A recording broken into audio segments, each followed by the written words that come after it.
आप सभी को प्रभु यीशु मसीह के पवित्र और मीठे नाम में मैं एक बार फिर से नमस्कार करता हूं।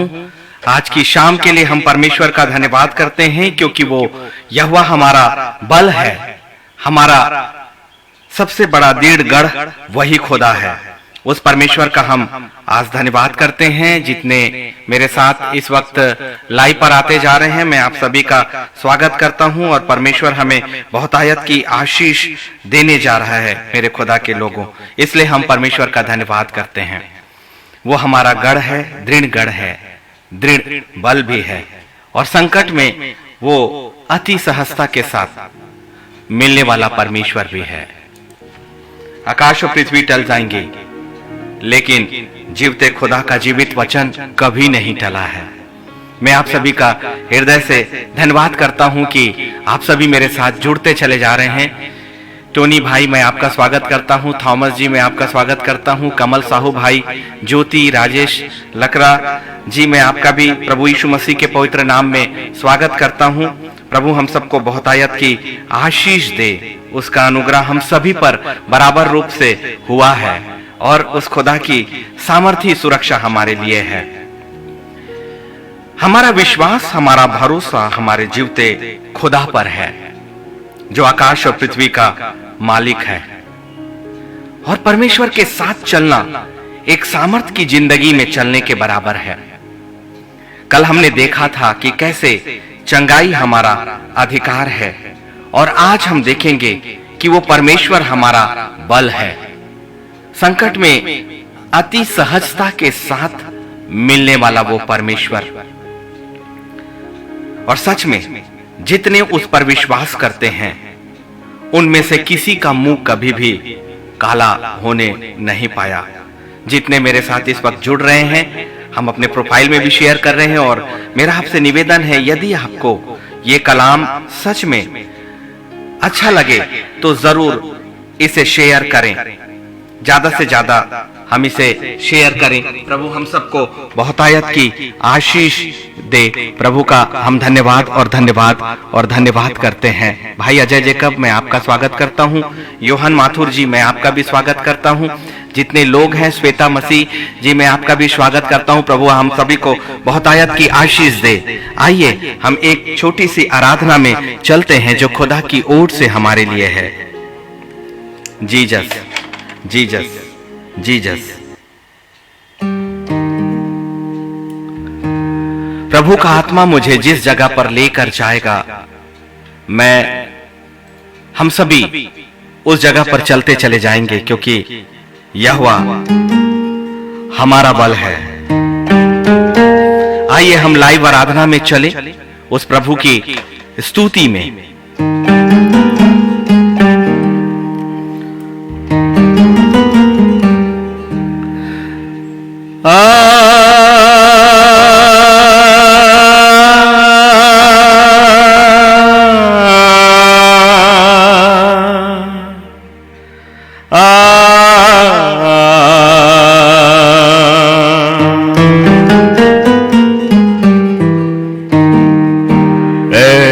यहोवा तू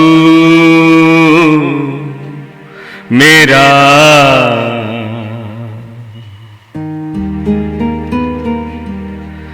बल, मेरी ढाल ढाल है।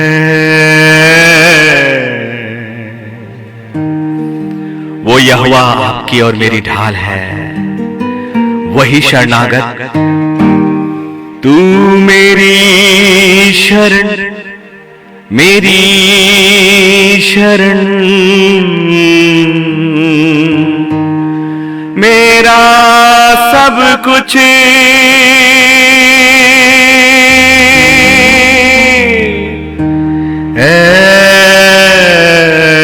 खुदा,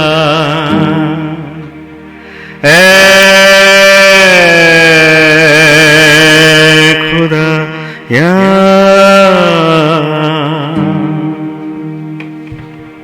जीसस।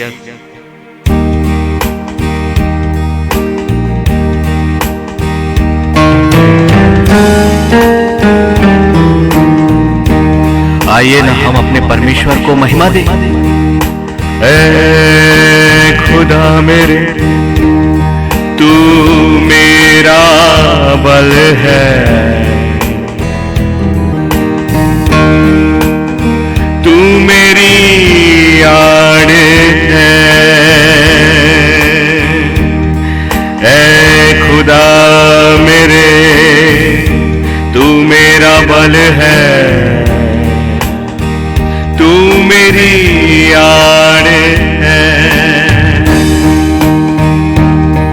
तू मेरी शरण, तू मेरी शरण, तू मेरा बल, मेरी आड़ है।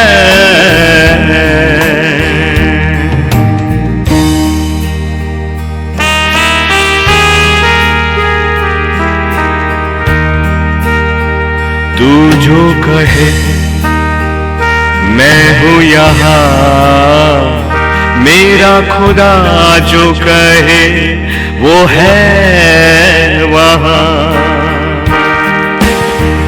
तू जो कहे मैं हूँ यहाँ, मेरा खुदा जो कहे वो है वहाँ। तू कहाँ, तू कहाँ,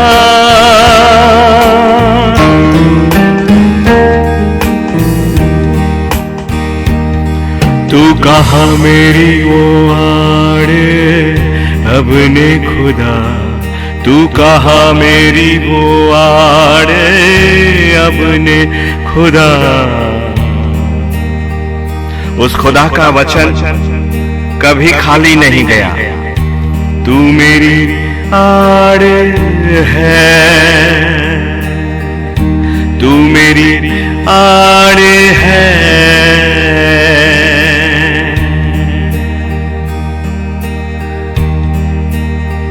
तू जो कहे ही आओ बांध के मेरी ओर,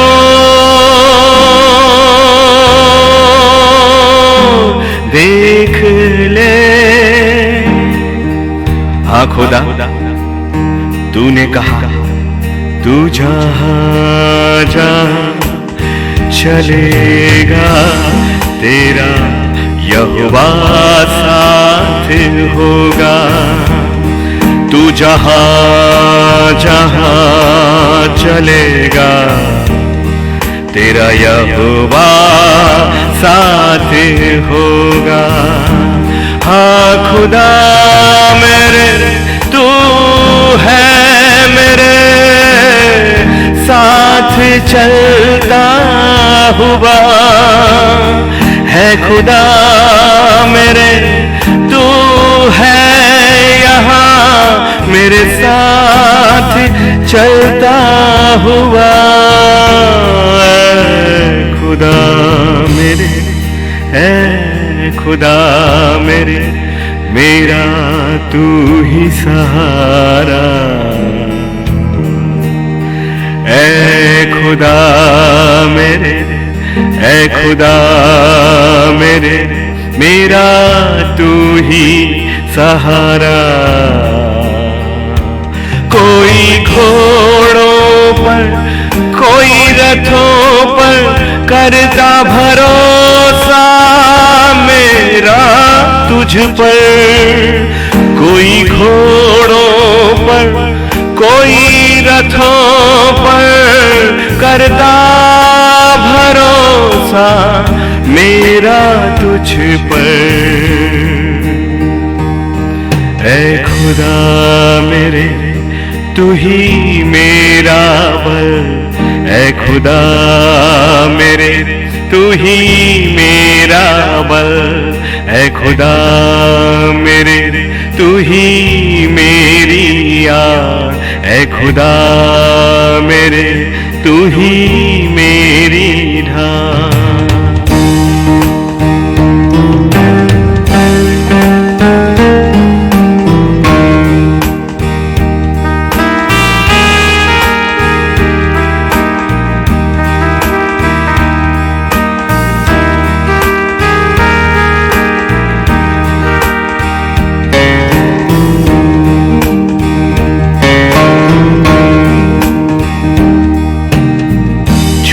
कर मुझको तू ही कहे तू तो मेरा है, छू कर मुझको तू ये कहे तू तो मेरा है, तू जहाँ चले तू साथ है, तू मेरा सब कुछ है, मैं जहाँ चलूं तू ही साथ चले, तू मेरा सब कुछ है। ऐ खुदा मेरे, ऐ खुदा मेरे तू बल है।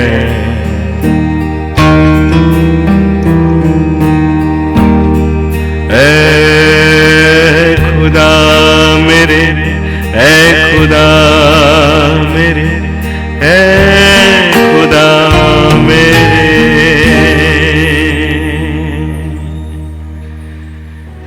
मैं परमेश्वर का आज के दिन के लिए धन्यवाद करता हूं कि सचमुच में वो परमेश्वर हमारा बल है,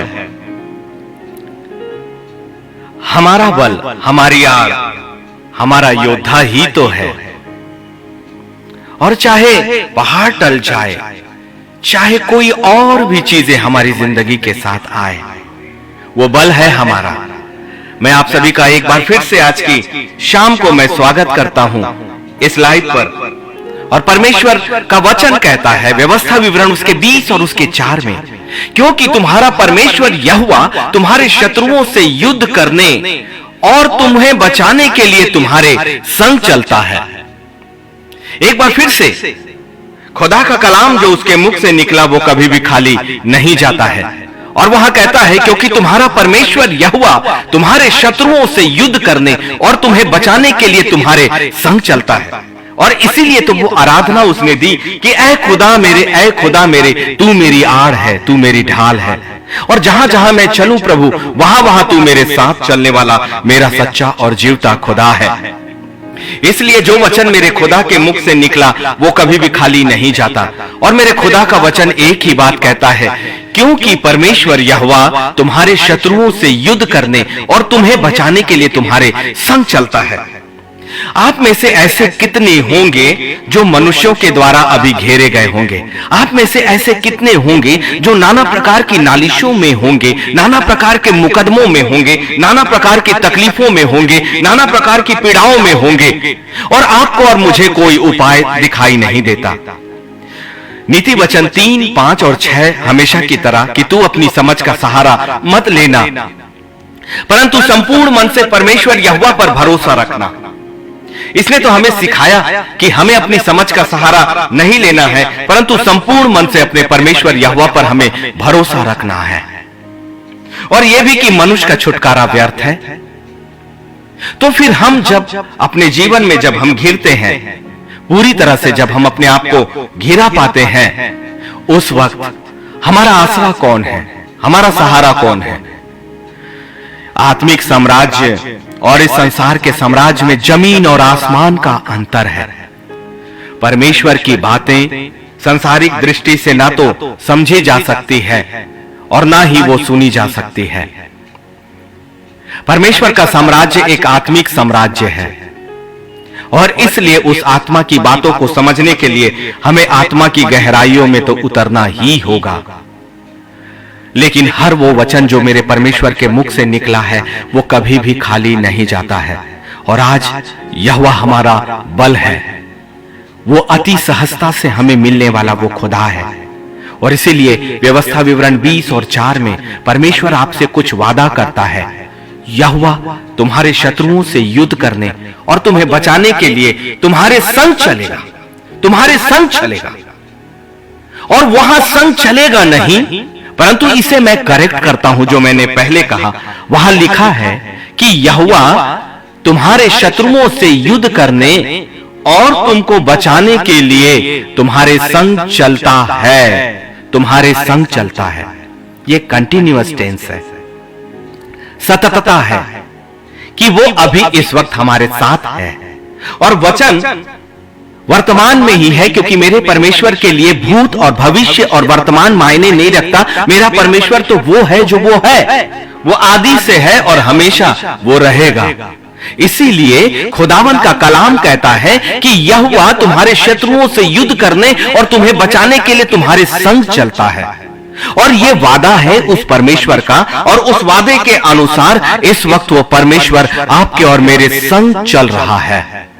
और इसीलिए यहोशू के उसके पहले अध्याय के उसके 9वें में परमेश्वर का वादा ये है, क्या मैंने तुम्हें ये आज्ञा नहीं दी, हियाव बांध कर दृढ़ हो जा, भय न खा और तेरा मन कच्चा ना हो, क्योंकि जहां जहां तू जाएगा वहां वहां तेरा परमेश्वर यहोवा तेरे संग चलेगा। बार बार वही बातें वो एक वचन के अनुसार आज के लिए है कि यहोवा हमारा बल है, हमारी शक्ति है, हमारी ताकत है, हमारी सामर्थ है। और इसीलिए सबसे पहले परमेश्वर के वचन की शुरुआत तो वही से होती है, उस सीख से और उस शिक्षा से कि तू अपनी समझ का सहारा मत लेना, परंतु संपूर्ण मन से परमेश्वर यहोवा पर भरोसा रखना। और ये भी कि मनुष्य का छुटकारा व्यर्थ है। सचमुच में मनुष्य का छुटकारा तो व्यर्थ है। इसीलिए वो परमेश्वर आपका और मेरे शत्रुओं से खुद युद्ध करने का वादा और वाचा करता है।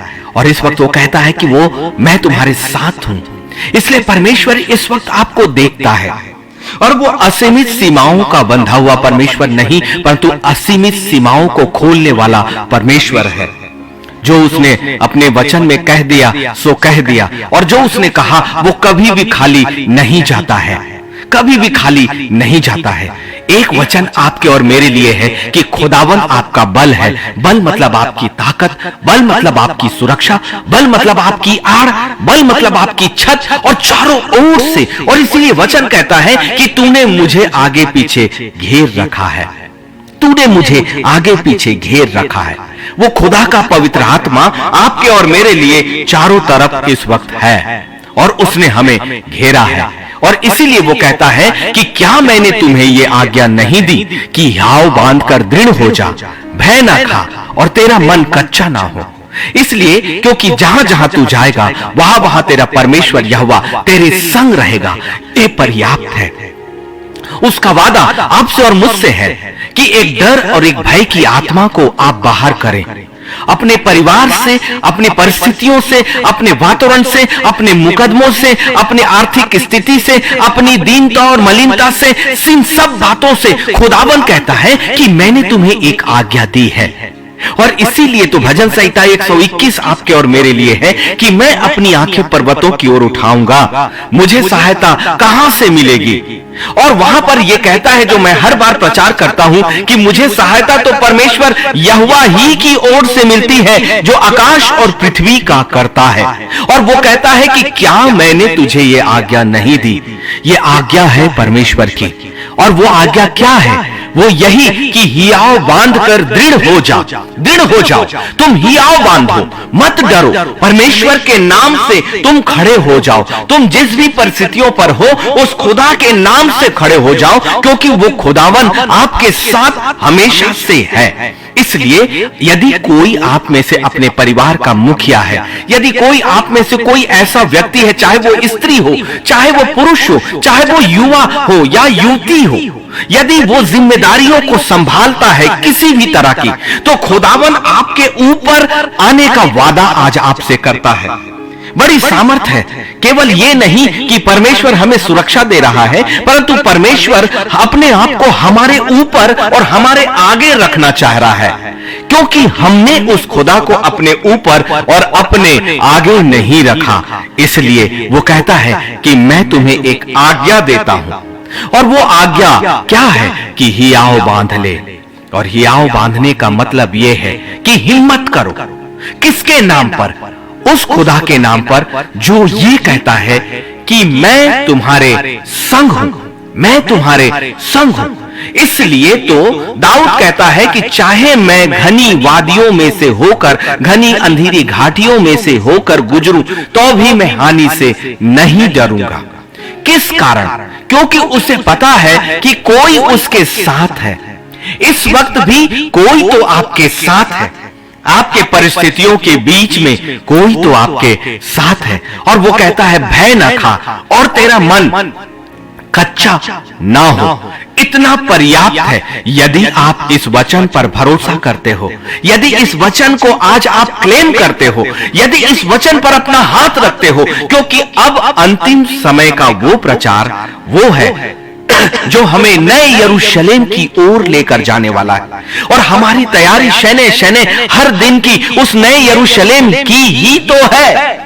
और आज हम सीखेंगे कि परमेश्वर हमारा बल है, हम अकेले किसी भी स्थिति में कहीं पर भी नहीं है, क्योंकि वो हमारे शत्रुओं से खुद आप युद्ध करने का वादा करता है और वो हमें बचाने का भी वादा करता है। और तीसरी चीज जो है वो कहता है कि मैं तुम्हारे संग चलता हूं, मैं तुम्हारे संग चलता हूं। और इसीलिए वो कहता है यहोशू 1 और उसके 9 में कि हियाव बांध और दृढ़ हो जा, भय मत खाओ और ना तुम्हारा मन कच्चा हो। ये पर्याप्त है मेरे लिए। खुदा ने कितनी बातें मुझसे कह दी, ऐसी बातें क्या कोई मनुष्य इतनी शांति और इतनी सामर्थ और इतनी दृढ़ता और इतनी सुरक्षा की बातें कह सकता है?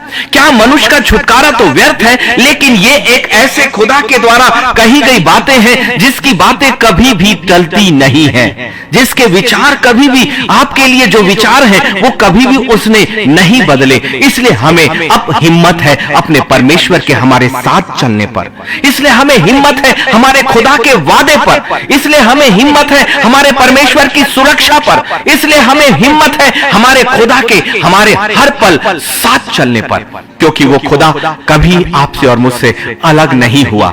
क्यों? क्योंकि उसने कहा कि माता के गर्भ में रचे जाने से पहले ही मैंने तेरा ध्यान किया है। इससे पहले कि आप उस परमेश्वर के सामने आओ, उस खुदा ने आपकी माता के गर्भ में रचे जाने से पहले ही आपकी उत्पत्ति के विषय में वो विचार किए हैं। इसलिए उन सारी बड़ी भीड़ को मत देखें, उन बड़े सारे उन घेरों को मत देखें जो आपके चारों ओर है, चाहे वो किसी भी रूप में हो। एक सबसे बड़ा शत्रु लूसीफर आपके विरोध में तो पहले ही खड़ा है, लेकिन ऐसे बहुत से मनुष्य भी होंगे जो आपके विरोधी होंगे, जो आपको नुकसान करना चाहेंगे, जो आपको विभिन्न षड्यंत्रों में फंसाना चाहेंगे, जो आपके विरोध में मुकदमों को लाएंगे, वो आपके विरोध में शिकायतों को लेकर आएंगे, वो आपके विरोध में नाना प्रकार की झूठी बातों को कहेंगे।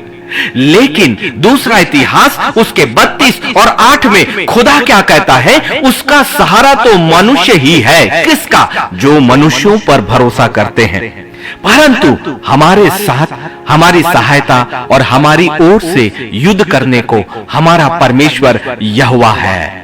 देखिए वही बातें कि तुम्हारा युद्ध तुम्हारा परमेश्वर यहोवा लड़ेगा।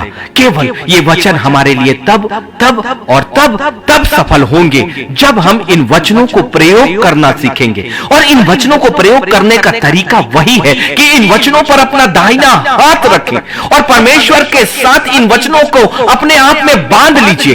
परमेश्वर का वचन जो उसने एक बार कह दिया वो उससे कभी भी नहीं मुकर सकता। और सही प्रार्थना यही है और सही सामर्थ भी यही है। परमेश्वर को अपना बल बनाने के लिए जरूरी है, परमेश्वर तो हमारा बल है ही। उसने अपना वादा तो किया कि हियाव बांध और दृढ़ हो जा, भय न खा और तेरा मन कच्चा ना हो। उसने ये भी कहा कि जहां जहां तू जाएगा वहां वहां तेरा परमेश्वर यहोवा तेरे संग चलेगा। लेकिन इस वाचा को पूरा होने के लिए, परमेश्वर की इस आज्ञा को पूरा होने के लिए जरूरी है कि इन वचनों के द्वारा हम भी अपने परमेश्वर से बंध जाएं। जब तक आप खुद इन वचनों के द्वारा अपने आप को उस परमेश्वर से नहीं बांधते, तब तक एक भी वचन आपकी जिंदगी और आपके वातावरण में कभी भी पूरा नहीं होता। यही है रहस्य उन वचनों को अपनी जिंदगी में पूरा करने का, क्योंकि परमेश्वर की ओर से सारी बातें सेत में पूरी हो गई है। हमारी ओर से वो बातें पूरी नहीं हुई होती।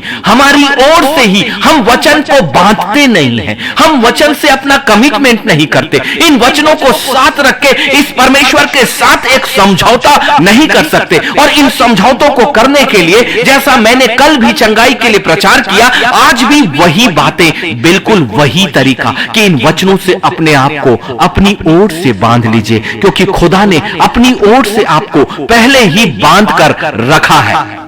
इसलिए अपना हाथ जब आप यहोशू पहला उसके 90 पर रखते हैं, इसका आखिरी कलाम मैंने कितनी बार प्रचार किया, हर बार मैं इसको यूज करता हूं। क्या वहां मैंने हमेशा ये बात कही, क्योंकि मेरा परमेश्वर कहता है कि जहां जहां तू जाएगा, जहां जहां तू जाएगा, वहां वहां तेरा परमेश्वर यहोवा तेरे संग रहेगा। इतना पर्याप्त है। आप कहो कि खुदावन तूने मुझसे कहा कि तू हियाव बांध, इसलिए मैं अपनी परिस्थितियों को नहीं देख रहा, अपने उस घेरे को मैं नहीं देख रहा। परमेश्वर आपका युद्ध लड़ेगा।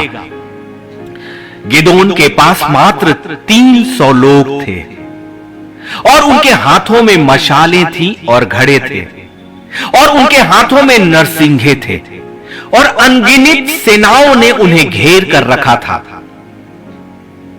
ये न्यायियों की किताब में मैं आपको एक बार फिर से लेकर जा रहा हूं, लेकिन मेरा प्रचार न्यायियों की किताब नहीं, परंतु परमेश्वर की वो वाचा है जो आज वो हमारा बल बनता है।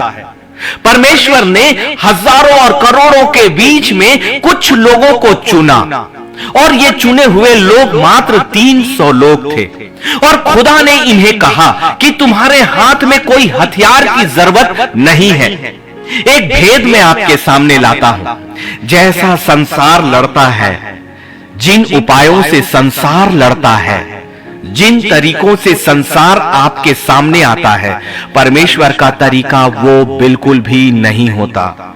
एक बार फिर से, जिस तरीके से लोग आपके चारों ओर आपको घेरते हैं, जिन हथियारों को वो आपके विरोध में इस्तेमाल करते हैं, चाहे वो अपनी जुबान हो, चाहे वो उनके मन के मस्तिष्क के षड्यंत्र हो, चाहे वो आपके प्रति जलन की भावनाएं हो, चाहे वो आपकी बढ़ती से ईर्ष्या हो, चाहे आपकी आत्मिक उन्नति में आने वाली बाधा हो, जैसा संसार का तरीका होगा, उनका सामना करने के लिए खुदावन का वो तरीका कहीं भी नहीं है। और इसीलिए बहुतेरे वचन की सामर्थ को और परमेश्वर के बल को अपनी जिंदगी में इसलिए नहीं पा पाते क्योंकि उन्होंने परमेश्वर के कलाम और उसके तरीके पर नहीं, परंतु अपनी समझ का सहारा लिया। बहुत से ऐसे लोग जो अगवा भी हैं, वो भी कई बार लूसीफर की चालों में फंसाए जाते हैं। लेकिन हमारी ओर से हमारा परमेश्वर यहोवा हमारा युद्ध लड़ता है। कैसे? न्यायियों की किताब में उसने एक ऐसे छोटे से लड़के को चुना जिसके हाथ और पैरों में शक्ति और सामर्थ नहीं थी। वो बहुत ही दुबला पतला साधारण सा एक लड़का था। उसका नाम था गिदोन और वो एक पहाड़ी पर एक चट्टानों के बीच के गड्ढे में गेहूं की बालियों में से गेहूं को निकाल रहा था, क्योंकि अमालेकी, मुनि और सारे वो अन्य जाति राजा बड़ी सामर्थ के साथ उन्हें वर्षों में उस समय घेरते थे जब वो अपने फसलों को काटते थे और उन्हें जमा करते थे। ऐसे समय में वो सब आकर उन्हें लूट ले जाते थे। लेकिन जब परमेश्वर आपका चुनाव करता है तो परमेश्वर आपको इस संसार की दृष्टि से कभी खड़ा नहीं करेगा। और आप ये सोचते हो कि जो लोग आपके चारों ओर हैं, आपका तरीका भी वही होगा, क्या उसका बदला भी वही होगा? लेकिन नहीं। खुदावन ने उसे कहा, हे शूरवीर योद्धा, हे शूरवीर योद्धा। इससे पहले कि परमेश्वर आपको तैयार करे, इससे पहले कि परमेश्वर आपको एक अद्भुत और आत्मिक हथियार दे, परमेश्वर के युद्ध करने का तरीका अलग है। और इसीलिए वो कहता है कि हियाव बांध और दृढ़ हो जा, तू मत डर और अपने मन को कच्चा मत कर, क्योंकि युद्ध तुम्हारा नहीं, तुम्हारे परमेश्वर यहोवा ही का है। और जब युद्ध आत्मिक रूप से लड़ा जाएगा तो उसके हथियार भी आत्मिक होंगे। जब युद्ध परमेश्वर लड़ेगा तो उसकी सेना आपकी सहायता के लिए उतरेगी। जब युद्ध परमेश्वर लड़ेगा तो उसका वचन आपकी ढाल बनेगा। जब युद्ध परमेश्वर यहोवा लड़ेगा तो उसके वचन और उसके पवित्र डैने और उसका हाथ आपकी छत बनेंगे और वो अपने लोगों की सुरक्षा करना जानता है। लेकिन तरीका वो नहीं होगा। क्यों? क्योंकि जब इस्राएल अपने हथियारों के साथ 32,000 लोग निकले, परमेश्वर ने कहा कि इनमें से कह दे गिदोन कि जो डर खाते हैं, जो भयभीत होते हैं, वो इसी वक्त सामने आना बंद कर दें। और यही आज्ञा तो खुदा आज भी आपके और मेरे लिए देता है कि जितने भयभीत होते हैं वो अभी वापस हो जाएं। परमेश्वर की सेवा के लिए निकलने वाले भी जो भयभीत होते हैं वो वापस हो जाएं, क्योंकि मेरा कार्य 100% है और परमेश्वर की सुरक्षा भी 100% है। वो 100% हमारा बल है। मेरे खुदा के पास आंशिक कुछ भी नहीं, इसलिए जब आंशिक आप बोते हो तो पूरी तरह से आंशिक भी पाओगे या कुछ भी नहीं पाओगे, लेकिन जब आप संपूर्ण बोते हो तो आप संपूर्ण पाओगे। और बोने वाली बात जो परमेश्वर की सामर्थ्य और बल को आपकी जिंदगी में लेकर आती है वो यही है कि तुम हियाव बांध लो और दृढ़ हो जाओ और भय ना खाओ।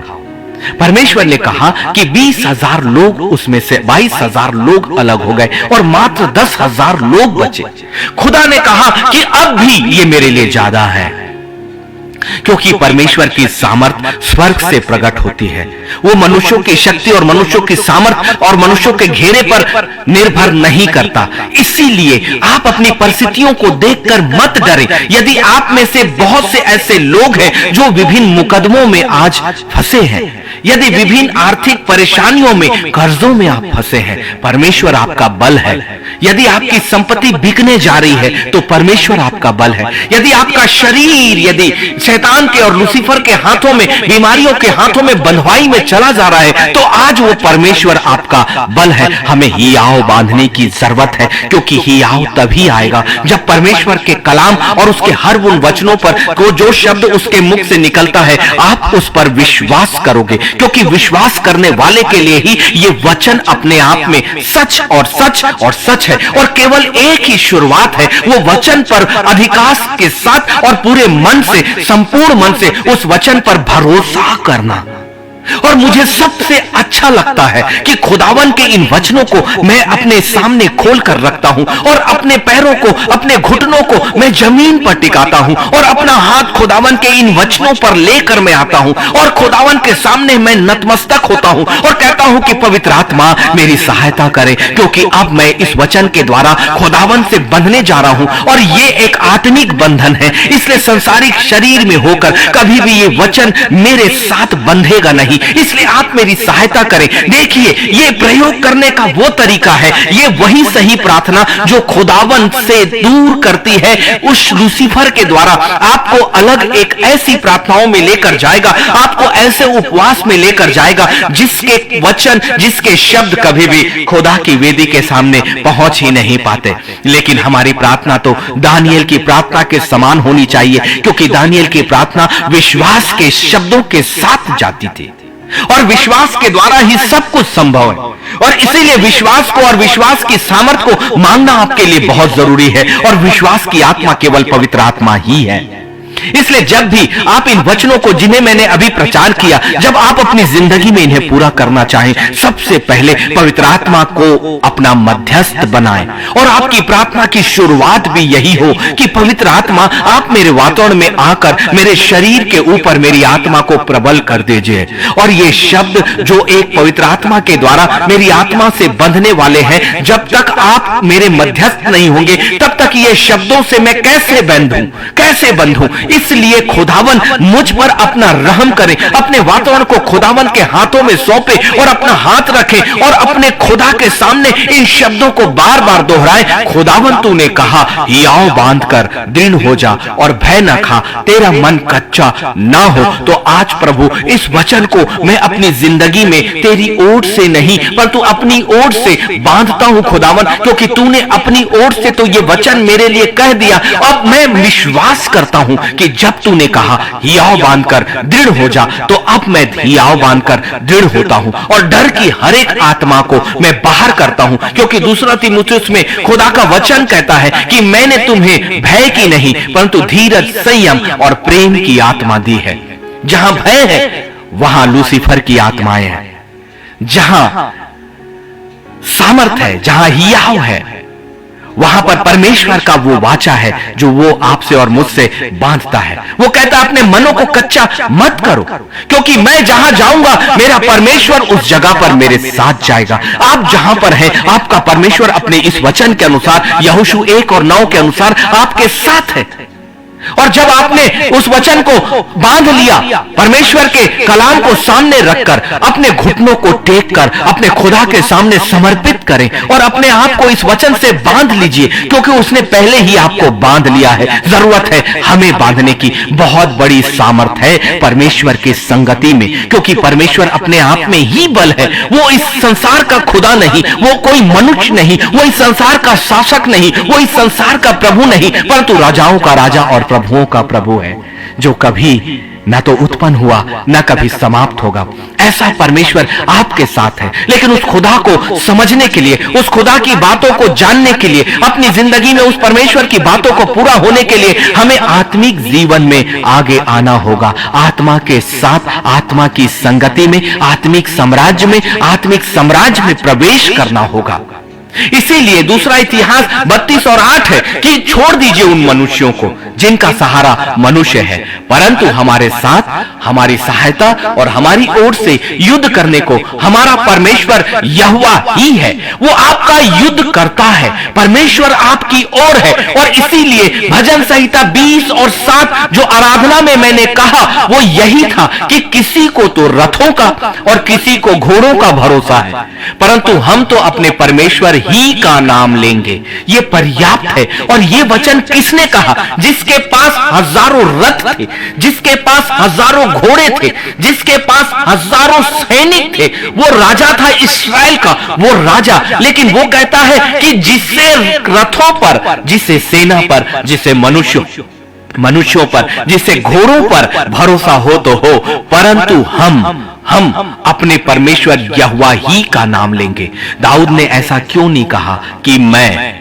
इसलिए कि उसे पता था कि वो इस्राएल का अगवा है और इस्राएल का मध्यस्थ है। और इसीलिए वचन आपको भी आपकी पीढ़ियों के साथ सुरक्षा देता है। वचन की गहराइयों में जाएंगे, क्योंकि जब फिरौन के रथ और घोड़े आए, परमेश्वर ने उसे कैसे समाप्त कर दिया, कैसे वो निकट तो आए जरूर, और लाल समुद्र भी सामने जरूर आ गया, पीछे वो पूरी तरह से पीछे आ गए। लेकिन आप हमेशा ये प्रार्थना करते हो कि खुदावन ये परिस्थितियां मेरी जिंदगी में आए ही मत।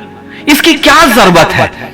हमें अपने परमेश्वर की सामर्थ और उसके बल पर पूरा भरोसा रखना है। हमें यह प्रार्थना करना है कि प्रभु हजारों परिस्थितियां आ जाएं तो आ जाएं, तेरे वचन के अनुसार मैं तुझ पर हियाव करता हूं, क्योंकि तू मेरा बल है और मैं तुझ पर विश्वास करता हूं कि मेरा युद्ध और मेरी सुरक्षा करने वाला मेरा खुदा ही है। यही विश्वास लाल समुद्र को 2 हिस्सों में बांट चुका था। यही विश्वास फिरौन को रथों और उसके घोड़ों समेत लाल समुद्र में डुबा चुका था। और परमेश्वर का अनुग्रह अभी भी वही है और परमेश्वर का वादा अभी भी है। वो यही कहता है कि किसी को तो रथों का और किसी को घोड़ों का भरोसा है, परंतु हम और इसलिए हम में आपकी पूरी पीढ़ी है। इसीलिए मैंने कहा ना कि वचन एक बात कहता है आपसे कि यदि तू विश्वास करे तो तू और तेरा घराना उद्धार पाएगा। मैंने इस वचन को अपनी जिंदगी में, अपने आने वाली पीढ़ी में, अपने बच्चों की जिंदगी में पूरा होते देखा है। मेरे बच्चों के बाद की पीढ़ी तो मैं नहीं देख पा रहा हूं इस वक्त। मुझे नहीं पता कि मैं उस पीढ़ी को देख भी पाऊंगा कि नहीं, लेकिन मैं खुदा के वचन से अपने आप को बांधकर इस वचन से जरूर उन पीढ़ियों की वाचा को पूरा समझ पा रहा हूं। वो बातें जो कभी मनुष्यों के चित्त में नहीं आई, ऐसी ही बातें हैं जो परमेश्वर ने अपने लोगों के लिए रख छोड़ा है। और इसी सत्य को वो लूसीफर आपसे और मुझसे छिपाता है, क्योंकि हमें उन रथों का और घोड़ों का भरोसा नहीं है। कितनी बड़ी बात है। ये बात आपको एक आत्मिक सामर्थ्य में बदलती है, आपके वातावरण को एक आत्मिक जिंदगी में लेकर जाती है, आपके वातावरण को इस संसार के वातावरण से बदल देती है। यह सही है कि इस संसार के लोग उस बदलते हुए वातावरण को ना तो देख पाते हैं ना समझ पाते हैं, लेकिन वादा परमेश्वर का अटल है कि वो आंखों से नहीं दिखाई देंगी, लेकिन आप स्वर्गीय और आत्मिक सेनाओं से घिर जाओगे। न्यायियों के समय भी, गिदोन के समय भी परमेश्वर ने उनके हाथों में तलवारें नहीं दी, परमेश्वर ने उनके हाथों में भाले नहीं दिए, परंतु उनके हाथों में नरसिंह थे। और नरसिंहों का मतलब है परमेश्वर की स्तुति करना, और परमेश्वर की स्तुति करना कहने का मतलब है अपने आप को परमेश्वर परमेश्वर के सिंहासन के सामने ले जाना। और अपने आप को परमेश्वर के सिंहासन के सामने ले जाने का मतलब यही है कि परमेश्वर की संपूर्ण सुरक्षा को पाना। और इसीलिए केवल नरसिंहे फूके गए। याद रखिए ना, यरीहो की शहरपनाह कैसे गिराई गई, यही यहोशू के द्वारा। सिर्फ परमेश्वर की आराधना की गई और 7 चक्कर लगाए गए। पहले दिन परमेश्वर की आराधना और स्तुति और वाचा का संदूक उनके सामने था और उन्होंने एक भी तलवार का उपयोग नहीं किया, एक भी भालों का उपयोग नहीं किया, कोई भी नहीं। और 7वें दिन 7 चक्कर वैसा ही करें जैसा खुदा कहता है। और इसीलिए पहली चीज और अंतिम चीज भी यही है कि परमेश्वर की सामर्थ और नए यरूशलेम की तैयारी करने वाले लोग, अब हमें केवल वचन को जानना ही नहीं है, वचन को केवल समझना ही नहीं है, परंतु वचन को बहुतायत के साथ प्रयोग करना है। अब हमें प्रयोग करने वाला बनना है और हमारा घराना, हमारी पीढ़ी भी उसी वचन के द्वारा बांधी जाएगी। परमेश्वर आपसे 1000 पीढ़ियों की वाचा बांधता है, वैसा ही जैसे उसने न्यायियों के समय में उसने गिदोन जैसे साधारण से एक दुबले पतले लड़के को एक बड़ी सामर्थ के लिए चुन लिया। क्या पता कि परमेश्वर की योजनाओं में आपकी जिंदगी के लिए कौन कौन सी बातें हैं। बड़ी सामर्थ की बातें हो सकती हैं, एक ऐसी बातें हो सकती हैं जो कभी भी आपकी चित्त और आपकी कल्पनाओं में नहीं आई। ही आओ बांधिए, आगे बढ़िए और इस बात की चिंता मत करिए कि आप जीतेंगे कि हारेंगे, क्योंकि युद्ध परमेश्वर यहोवा ही का है और परमेश्वर सनातन काल से एक योद्धा है, उसकी अपनी एक सेना है और परमेश्वर का सामना कौन है जो कर पाएगा। इसीलिए दाऊद भी कहता है भजन संहिता 20 और उसके 7 पे, किसी को तो रथों का और किसी को घोड़ों का भरोसा है, परंतु हम तो अपने परमेश्वर यहोवा ही का नाम लेंगे। पर्याप्त है ये वचन आपके लिए कि ये वचन आपको सिखाता है, उन गहराइयों पर लेकर जाता है कि इस संसार की शक्ति पर, इस संसार की सामर्थ पर, इस संसार के उपाय पर नहीं। और एक बात मैं आपको स्पष्ट कर दूं कि ऐसा कतई नहीं है कि परमेश्वर इस संसार के लोगों को आपके लिए उपयोगी नहीं बनाएगा। परमेश्वर के अपने कार्य करने का तरीका है।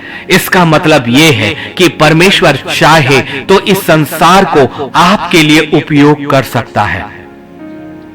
गिदोन के सामने केवल परमेश्वर की आराधना थी, उनके हाथों में मशाले थी और उनके हाथों में घड़े थे और उन्होंने 3 दिशाओं से केवल 300 लोगों ने हजारों और लाखों और अनगिनत सेना जो ऊंटों से, घोड़ों से, हाथियों से, हथियारों से, सैनिकों से, जो प्रशिक्षित सैनिक हैं, उनसे पूरी तरह से घिरे हुए थे। सोचिए, आप कल्पना करिए कि मात्र 300 लोग जिनके हाथों में एक भी हथियार नहीं है। आप कल्पना करिए यहोशू के समय में कि वो इस्राएल, उनके पास कुछ भी नहीं है, वाचा का वो संदूक उनके सामने था और परमेश्वर की स्तुति के लिए नरसिंहे उनके सामने थे। वही चीज सेम वही थी कि गिदोन के हाथों में नरसिंहे थे जो परमेश्वर की स्तुति के लिए थे। और परमेश्वर की स्तुति कोई साधारण चीज नहीं है। परमेश्वर की स्तुति परमेश्वर के बल को आपकी जिंदगी में लेकर आती है। ये एक कारण है, एक माध्यम है। आपके सुर हो या ना हो, आपकी तकलीफ के समय, आपके बंधवाई के समय, आपके घेरे जाने के समय, भले आप अपनी जुबान से नहीं, परंतु जब आपकी आत्मा परमेश्वर की आराधना करती है और उन परिस्थितियों को नहीं देखती, जो दाऊद भी कहता है कि मैं रथों को देखकर क्या करूं, जिन्हें रथों पर भरोसा है तो वो रथों पर भरोसा करें, मुझे घोड़ों पर भी मुझे भरोसा नहीं है, मेरे लिए ये सब चीज कोई मायने नहीं रखती। तो फिर आप क्यों कहते हो कि मेरे पास कोई भी आसरा नहीं? आप ये क्यों कहते हो कि मेरे पास कोई भी नहीं? आप ये क्यों कहते हो कि मैं क्या करूं, कहां जाऊं, मुझे कुछ भी समझ नहीं आता? समझने की जरूरत भी नहीं है, केवल विश्वास लाना है और उन नरसिंहों को उठाना है जो खुदा के नाम से गिदोन ने उठाया, वैसा ही नरसिंहा जो यहोशू ने उठाया। और क्या हुआ? हजारों और लाखों की सेना मात्र 300 लोगों के द्वारा घेरी गई और लेकिन हथियार नहीं चले। परमेश्वर ने जैसे ही गिदोन को आज्ञा दी, गिदोन ने नरसिंहा फूका और मशालों को जो घड़े के अंदर जल रही थी उन्हें बाहर किया। आप दिखाइए खुदा की वचनों की ज्योति को, कहने लगिए ये गहराई है, ये एक उपमा है, ये एक छिपा हुआ रहस्य है। वो मशाले क्या है? परमेश्वर का वचन, क्योंकि वचन ये कहता है मार्ग, सत्य और जीवन मैं हूं। परमेश्वर का वचन एक जीवित जीवित जीवित जीवित के समान है। वो सत्य है, वो एक एक दीवट के समान है, वो प्रकाश के समान है, वो ज्योति के समान है। इसीलिए मशाल परमेश्वर का वचन का प्रतीक है। और वो घड़ा वो है जो एक समय को निर्धारित करता है। वो घड़ा आपके समय को निर्धारित करता है। और वो समय निर्धारित कौन करेगा? खुदावन करेगा। कुछ भेदों को समझा कि नहीं आपने? आपकी जिंदगी में परमेश्वर का युद्ध परमेश्वर की योजना के अंतर्गत प्रारंभ होगा और आपके युद्ध के हथियार परमेश्वर तय करेगा। आपकी सुरक्षा का हर उपाय, हर योजनाएं परमेश्वर ही तय करेगा। और इसीलिए बार बार मैं खुदा का कलाम आपके सामने लाता हूं, परमेश्वर के बल को प्राप्त करने के लिए, अर्थात उसकी सुरक्षा को प्राप्त करने के लिए, परमेश्वर के बल को प्राप्त करने के लिए, अर्थात वो उस वक्त आपका योद्धा बने। इन बातों के लिए जरूरी है कि हम अपने समय का निर्धारण खुदा के हाथ में सौंप दें, क्योंकि खुदावन का वचन कहता है, तुम्हारी सोच मेरी सोच, तुम्हारी गति और मेरी गति में जमीन और आसमान का अंतर है। वचन की गहराइयों को समझिए कि वचन के अंदर के रहस्य क्या है, उनकी गहराइयां क्या है। वो गिदोन के हाथ का वो घड़ा परमेश्वर का वो समय है, जब तक कि उसके वचन की सामर्थ उसके अंदर हमें छिपा कर रखनी है। परमेश्वर अपना समय आपको बताएगा। परमेश्वर अपने समय में आपकी जिंदगी में युद्ध करने के लिए उतरेगा। निर्धारण उसका है, लेकिन निर्धारण हमने कर लिया, समय हमने तय कर दिया और कहना भी शुरू कर दिया कि खुदावन मेरी जिंदगी में न्याय तू कब तक करेगा। और वो दोष लगाने वाली आत्मा ऐसे ही मौकों की ताक में है, क्योंकि वचन आपसे सीधे सीधे कहता है सतर्क रहो, क्योंकि वो फाड़ खाने वाले सिंह के समान हमेशा इस ताक पर रहता है कि कब तुम्हें फाड़ खाए। ये फाड़ खाना क्या है? आपकी आत्मिक जिंदगी को फाड़ खाना, आपके विश्वास को फाड़ खाना। लेकिन जैसे ही वचन अपनी सामर्थ के साथ पवित्र आत्मा की सहायता में आपके कानों से होकर, आपके शरीर से होकर वो आपकी आत्मा में उतरेगा, एक बड़ी सामर्थ को आप उसी वक्त महसूस करोगे। अपने आप वो डर आपके अंदर से भागने लगेगा। वो लोगों का डर आपके अंदर से भागेगा, लोगों की कल्पनाएं, उनके सारे घेरों का डर आपके अंदर से भागेगा। और परमेश्वर की सामर्थ और परमेश्वर की सेना तो तभी उतरी जब लोगों ने उसके वचन पर और उसके समय पर भरोसा किया और उस तरीके पर जो खुदा ने उन्हें कहा। जब गिदोन को कहा कि तू कुछ मत करना, हाथ में मशाले लेना और घड़ों के अंदर उन जलती हुई मशालों को रख देना, और दूसरे हाथ में गिदोन तुम उन नरसिंहों को लेना और अब तुम घेरो। जो तरीका मैं तुम्हें कहलाता हूं, मैं तुम्हें बताता हूं, तुम उन्हें 3 तरीकों से घेरना। और खुदा ने उस अगवे को यह आज्ञा दी। उसका शरीर तो दुबला पतला था, वो जर्जर था। लोग हंसते कि एक छोटा सा लड़का जिसे ना तो कोई प्रशिक्षण है, ना कोई चीजें आती, वो कैसे इस बड़ी सेना के सामने खड़ा हो गया। कौन है जो एक लेवी वंश का यहोशू, एक योद्धा के समान कैसे परमेश्वर के नाम से यरीहो की शहरपना और यरीहो की सेना के चारों ओर खड़ा हो गया। क्या उसके हाथों में कोई हथियार था? क्या इस्राएलियों के हाथों में कोई हथियार था? एक चीज थी, वो परमेश्वर की योजनाएं और परमेश्वर की वो बातें जो उसने सिखाया। परमेश्वर आपके युद्ध के तरीकों को, उन भेदों को आपके सामने प्रकट करेगा सही समय पर, ठीक अपने समय पर, क्योंकि उसका समय पहला दिन नहीं था, उसका समय वो पहला चक्कर भी नहीं था जो यरीहो की शहरपनाह के चारों ओर लगाई गई। उसका समय दूसरा दिन भी नहीं था, उसका समय दूसरा दिन के वो चक्कर भी नहीं थे। नरसिंहे तो फूके गए, चक्कर भी लगाए गए, प्रक्रिया वही थी, लेकिन समय खुदा का नहीं था। तीसरा दिन भी नहीं था, चौथा दिन भी नहीं था, 5वां दिन भी नहीं था, 6वां दिन भी नहीं था। वैसे ही परमेश्वर के कार्य आपकी जिंदगी में होते हैं। पहला दिन हो सकता है कुछ वर्ष आपके लिए ना हो, लेकिन प्रक्रिया आपको करनी पड़ेगी। परमेश्वर के नाम से आपको बाड़ा बांधना है, परमेश्वर के वचनों को आपको घेरना है। उनके सारा घेरे एक समय था जब वाचा का संदूक लेकर लोग यरीहो की शहरपनाह के चारों ओर चले, लेकिन अब आपको चलना नहीं, अपने घुटनों में बैठना है। उस वक्त वाचा का संदूक था, लेकिन अब परमेश्वर का अनुग्रह और पवित्र आत्मा की सामर्थ और यीशु मसीह के नाम से आपकी देह ही सामर्थी बना दी गई है। अब और कहीं सेनाएं अब किसी अगवा के द्वारा नहीं, परंतु सेनाओं को इस्तेमाल करने का अधिकार हर एक को मिल गया, क्योंकि अब यहोशू के समान अगवा की जरूरत नहीं, अब मूसा के समान अगवा की जरूरत नहीं, अब गिदोन के समान किसी अगवे की जरूरत नहीं, क्योंकि पवित्र आत्मा और वो यीशु नासरी और खुद पिता हमारा अगवा है। आज वो हमारा अगवा है और पवित्र आत्मा को उसने हमें सेत में एक सहायक के रूप में दे दिया है। जरूरत है उस वचन की गहराई को समझने के लिए, और इसीलिए दाऊद के समान क्यों नहीं हम उन गहराइयों पर उतरते कि किसी को तो रथों का और किसी को घोड़ों का भरोसा है, पर्याप्त है। खुदा कहता है अपनी आंखों को बंद करो, इस संसार के भरोसे पर से अपना भरोसा हटा लो, क्योंकि तुम्हारे जिन बातों को तुम देखते हो वो नहीं, क्योंकि ये घोड़े और ये रथ तो लाल सगार में समा गए। अपनी पूरी शक्ति के साथ, अपने पूरे हथियारों के साथ कौन है जो परमेश्वर की सामर्थ के सामने खड़ा हो पाया? कौन मनुष्य आपके सामने, खुदा का के सामने खड़ा होगा? क्योंकि आपकी ओर से आपका परमेश्वर आपको आड़ बनाकर, आपको अपनी बल देकर, आपको अपनी सुरक्षा और अपनी आड़ में रखता है, और वो कहता है तुम तो सिर्फ एक बात को देखो कि मैं तुमसे क्या कहता हूं, बस वही करो, क्योंकि युद्ध तुम्हारा नहीं, तुम्हारे परमेश्वर यहोवा ही का है। हम अपने परमेश्वर का नाम लेंगे। और इसी तरह से यहोशू ने भी 7वें दिन खुदा ने कहा अब कुछ अलग होगा। आपकी जिंदगी में बहुत वर्षों कुछ बातें वैसी ही रहेंगी, लेकिन अपना तरीका कभी बंद मत करना, अपने घुटनों को टेकना कभी बंद मत करना, परमेश्वर पर उसके वचन पर विश्वास करना कभी बंद मत करना, क्योंकि ठीक समय पर परमेश्वर उन घड़ों को फोड़ने की आज्ञा देगा और मशाल को बाहर लाने के लिए कहेगा। ठीक समय पर परमेश्वर कहेगा कि अब तुम आज 7वां चक्कर लगाओ और अब मेरी आराधना करो। और बिना हथियार चलाए वो शहरपनाह पूरी की तरह से वैसे गिर गई जैसे वो कभी थी ही नहीं।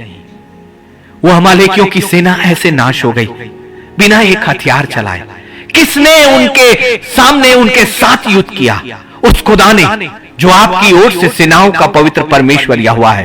अपना युद्ध, अपनी बातें, अपना मुकदमा, अपनी पीड़ाएं अपने खुदा के हाथ में सौंपो और घड़ों को तैयार रखो और मशालों को उनके अंदर रखो। ठीक समय पर एक दिन जब खुदा की ओर से वो निर्धारित दिन आएगा, परमेश्वर का वाचा आपकी जिंदगी में आएगा और शहरपनाह गिरेगी, ऐसे गिरेगी कि आप सीधे सीधे उसके अंदर प्रवेश करोगे। परमेश्वर का कलाम कभी खाली नहीं गया। यहोशू की किताब उठाकर पढ़ लीजिए और यरीहो की शहरपनाह कैसे गिराई गई, क्योंकि परमेश्वर उनका बल था। और आपकी शहरपनाह जो आपको बांधे हुए है कैसे और कब गिराई जाएगी? जब खुदावन आपका बल बन जाए। और उसने वादा तो कर दिया है ना अपने वचन से। इसलिए भजन संहिता 21 और 1 में फिर से वही राजा जिसके पास घोड़े थे, जिसके पास रथ थे, जिसके पास धन था, वो सब कुछ व्यर्थ मानता है। लेकिन इतनी बड़ी सामर्थ को रखने वाला राजा दाऊद जब इनको व्यर्थ मानता है, और हम थोड़े थोड़े से धन की शक्ति और बल में हमने अपना घमंड किया, अपने थोड़े से पहचान के द्वारा हमने घमंड किया। हमें से बहुत ऐसे लोग हैं जो कहते हैं हमारे पास तो पॉलिटिकल अप्रोच है, हमारे पास तो किसी और नेताओं का साथ है, हमारे पास धन है, हमारे पास दौलत है, हमारे पास ज्ञान है। कोई भी चीजें काम नहीं आने वाली, क्योंकि पूरा इस्राएल फलिश्तियों के सामने खड़ा हो गया और एक गोलियात से पूरा युद्ध नहीं लड़ा गया। लेकिन जब खुदावन ने गोलियात का बल बना और गोलियात को अपनी के सामने दाऊद को अपना बल दिया और अपनी सामर्थ दी, एक साधारण सा पत्थर इसलिए गोलियात को समाप्त करने का और समस्त फलिश्तियों को हराने का कारण बना, क्योंकि अब वो पत्थर नहीं, मेरे खुदा का बल था, उसका वो वचन था। और इसीलिए दाऊद कहता है किसी को रथों का और किसी को घोड़ों का भरोसा है, परंतु हम अपने परमेश्वर का नाम ही लेंगे। इसीलिए खुदावन का वचन एक बार फिर आपके सामने है। भजन संहिता 28 उसका 7 और 8 ये वो वचन है जिस पर यदि आप अपना हाथ रखकर क्लेम करेंगे, परमेश्वर तत्काल आपका बल बनता है। वो तो पहले से है, हमने उसे एक बल के रूप में अपनी जिंदगी में नहीं लिए। कहिए ना, यहोवा मेरा बल और मेरी ढाल है। भजन संहिता 28 7 और 8 उस पर भरोसा रखने से मेरे मन को सहायता मिलती है, शरीर को नहीं भाई। पहले कहता है मन को, क्योंकि मन ही तो सब कुछ है। और मन का नियंत्रण यदि आपने शरीर के ऊपर कर लिया तो शरीर का नियंत्रण जो लूसीफर के हाथों में है। देखिए सीक्रेट्स क्या है। वचन की सामर्थ को और परमेश्वर के बल को प्राप्त करने के लिए और एक निडरता को प्राप्त करने के लिए कि वचन जो पहला यहोशू का पहला अध्याय उसका 9वां कि जहां जहां तू जाएगा तेरा परमेश्वर यहोवा वहां वहां तेरे संग जाएगा। कब जब आप ये विश्वास करते हो कि चाहे कुछ भी हो जाए। यरीहो की शहरपनाह तो दिखाई दे रही थी ना, उसके फाटक तो बंद थे ना, अनगिनत सेनाओं ने इस्राएल को घेर कर रखा था ना, गिदोन एक छोटा सा साधारण सा लड़का था ना, लेकिन परमेश्वर का वचन कैसे पूरा हुआ। दाऊद के सामने गोलियात और समस्त फलिस्ती सेना थी। एक 11 से 13 वर्ष के बीच का एक ऐसा लड़का जिसकी मूछें भी नहीं आई थी, जिसके हाथों में गोफन और पत्थर था, इसीलिए गोलियात ने उसकी हंसी उड़ाई। क्या तू मुझे कुत्ता समझता है कि तू मुझे मारने के लिए गोफन और पत्थर लेकर आया?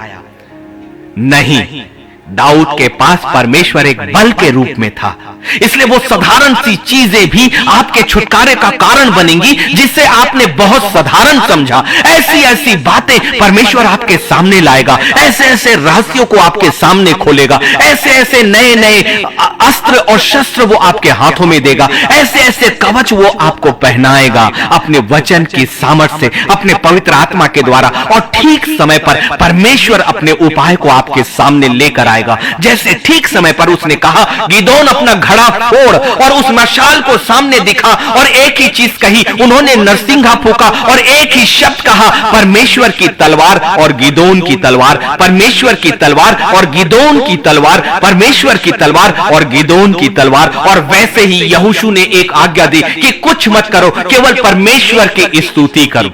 इसीलिए दाऊद भी वही करता रहा, इसीलिए वो एक महान आराधक बना। और इसीलिए भजन संहिता 28:7 और 8 में वो कहता है, यहोवा मेरा बल और मेरी ढाल है, उस पर भरोसा रखने से मेरे मन को सहायता मिलती है। मन अर्थात आत्मा को सहायता मिलती है, और इसलिए मेरा हृदय प्रफुल्लित है। यही तो वो सीक्रेट्स है कि जब आप तकलीफ में घिरते हो, जब नाना प्रकार की विपत्तियां आती हो, तो भी एक बहन ने मुझसे परसों कल की शाम कहा कि आपकी आंखों में बहुत खुशी दिखती है और आपकी आंखों को देखने से ही एक अलग सामर्थ्य महसूस होती है।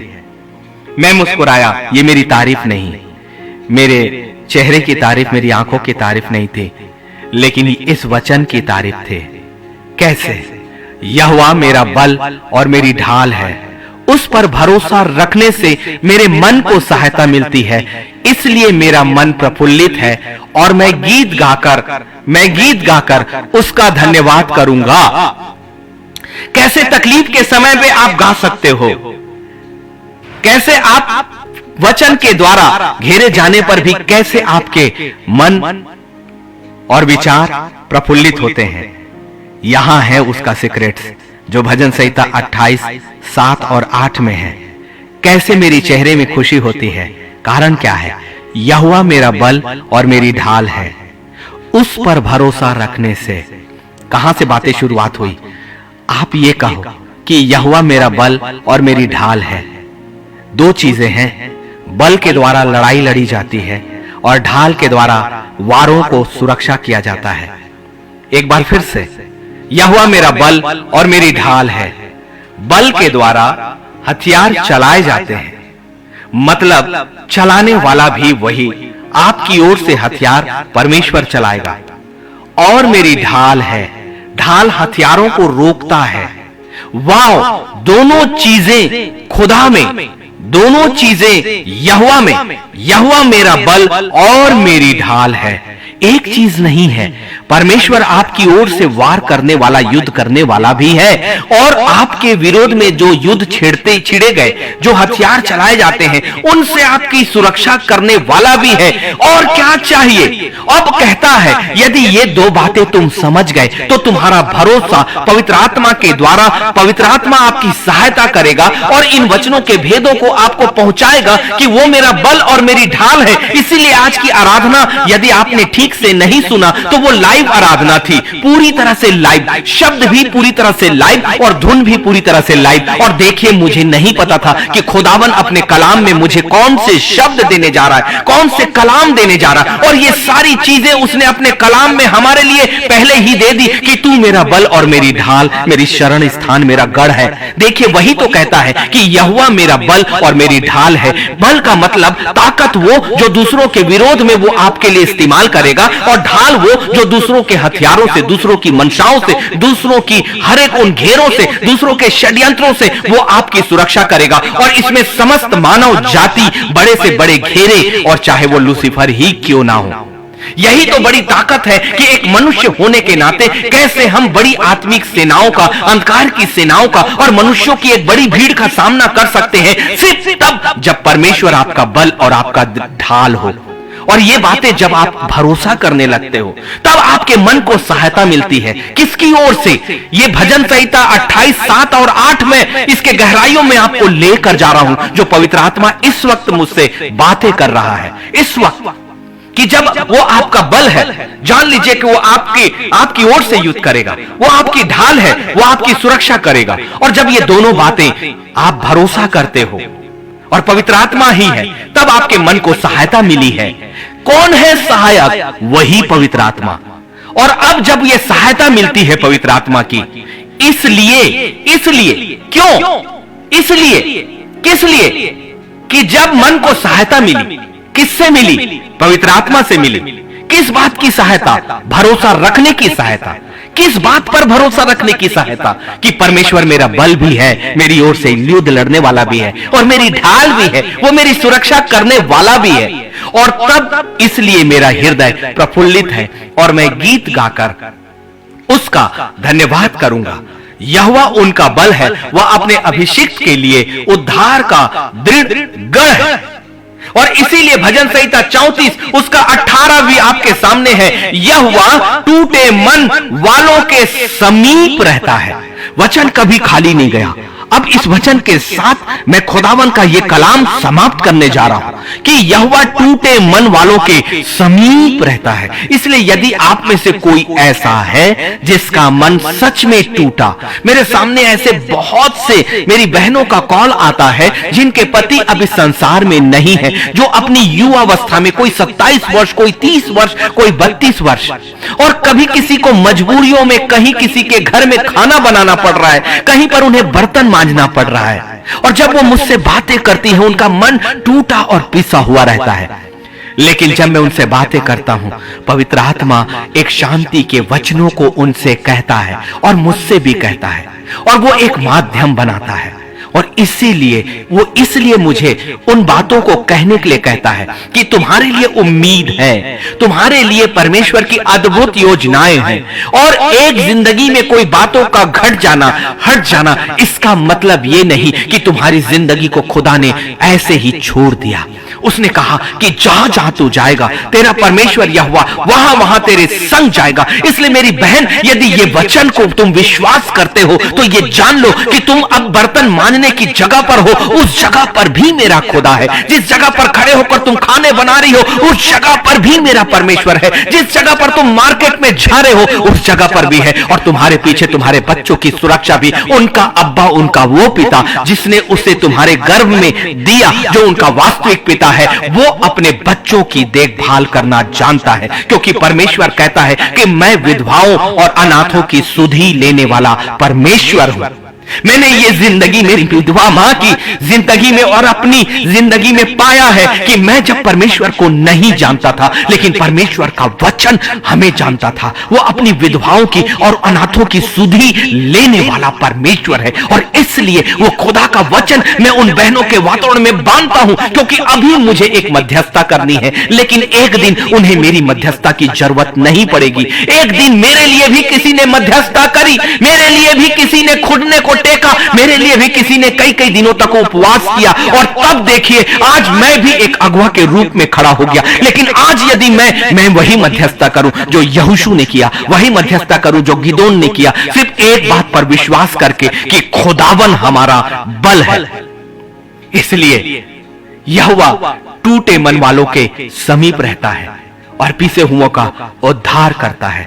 पर्याप्त है उन सारे लोगों के लिए जिनकी जिंदगी में उन्हें लगता है कि उनका कोई नहीं, वो पिस गए हैं, वे टूट गए हैं।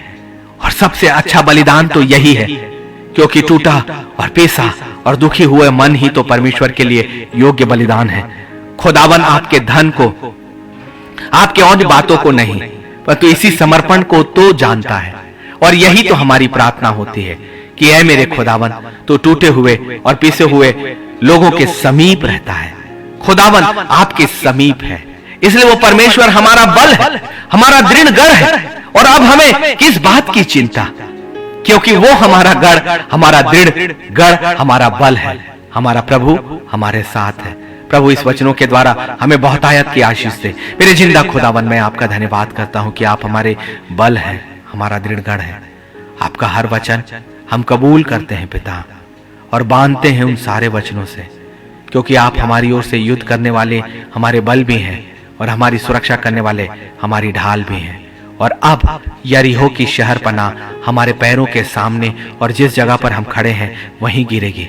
और अब बड़ी भीड़ जो हमें घेर कर हमें नाश करना चाहते खुदावन, वो ऐसे नाश होंगे जैसे वो कभी थे ही नहीं, क्योंकि आपके वचन के अनुसार आप हमारे युद्ध करने वाले योद्धा हैं। आपके वचन को आज हम अपने चारों ओर के वातावरण में, आने वाले भविष्य में और अपनी लड़ाइयों के साथ बांधते हैं और अपने आप को आपके हाथों में सौंपते हैं, क्योंकि समय हमारा नहीं होगा, समय आपका होगा। और उन बातों की हम इंतजार करते हैं और विश्वास करते हैं प्रभु कि ये बातें हमारी जिंदगी के साथ आपके अपने समय पर पूरी होंगी। और एक दिन आप घड़ों को फोड़ने की आज्ञा देंगे और मशालों को बाहर निकालने के लिए कहेंगे, और उस दिन प्रभु हमारा युद्ध जीता हुए हमें मिलेगा, जीता हुआ मिलेगा, जीता हुआ मिलेगा, क्योंकि युद्ध पहले ही आपने लड़ लिया है।